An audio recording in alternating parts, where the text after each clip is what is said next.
Et c'est reparti pour les perles de Twitter. Dans ma dernière vidéo, j'évoquais la difficulté pour les personnalités musulmanes de condamner publiquement l'acte commis envers Salman Rushdie. Eh bien aujourd'hui, une personnalité musulmane l'a fait. Elle a osé.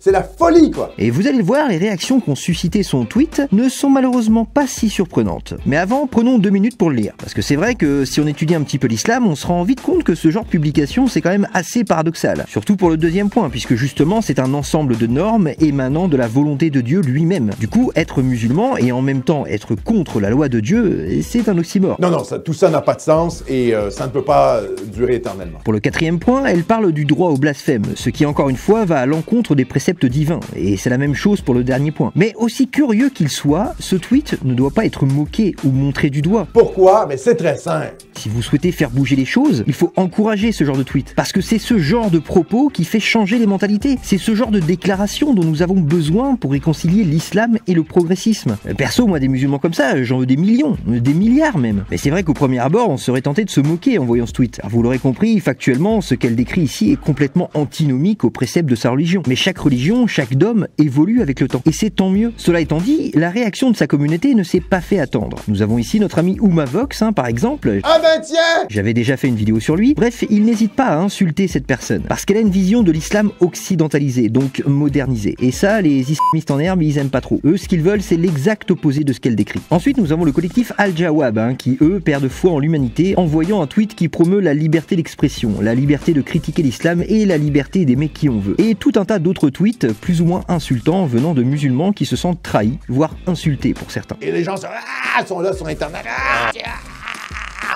Non, calmez-vous. Mais j'ai aussi vu passer quelques tweets venant de comptes athées ou d'apostats qui se moquaient d'elle. Mais non, en fait, ce genre de propos doit être encouragé et banalisé, mais surtout pas moqué. Parce que si vous le faites, vous bloquez toute volonté d'adaptation, de changement. Parce qu'en réalité, que vous le vouliez ou non, cette personne est une musulmane. Oui, mais une musulmane occidentalisée. Elle a intégré en elle les valeurs occidentales. Et c'est tant mieux. La seule chose qui fait que cette dame est encore en vie, c'est qu'elle a la chance de vivre dans un pays qui prône la liberté d'expression. Mais si elle vivait dans un autre pays, au hasard, je voulais choisir, moi je veux pas d'histoire, quelque chose me dit qu'elle serait déjà en train de goûter à l'amour et à la tolérance que renferment les préceptes de sa religion. Quoi qu'il en soit, j'ai un profond respect pour ce courage et cette liberté de penser. Parce qu'il n'y a qu'en vivant la religion comme elle le fait qu'une cohabitation est possible avec le reste du monde occidental. Et ça, en Occident en tout cas, les 2 autres religions monothéistes l'ont bien compris. Et toi mon petit bonhomme, t'en penses quoi finalement de tout ça? Parce que moi je...